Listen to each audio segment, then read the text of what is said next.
Hello, আজকে হলো 60 ডেজের 36 days. Let's go. আজকে আমি তোমাদের সঙ্গে কথা বলবো কম্প্যাক্ট পাউডার নিয়ে।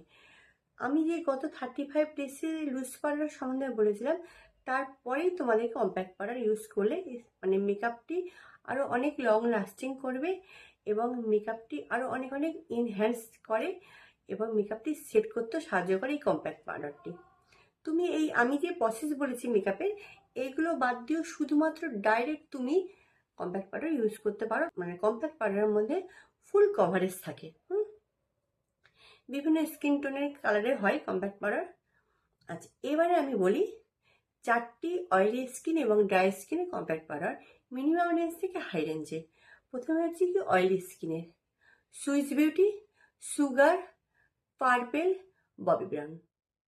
ড্রাই স্কিনের মেবলিনের ফিটমি, এলেগার্ল, ফেসেস ক্যানাডা, কালার এসেন্স। আজকে এই পর্যন্তই। নেক্সট আমি 37 ডেজে ক্রিম কন্ট্রোল নিয়ে আসবো। আজকের জন্য টাটা।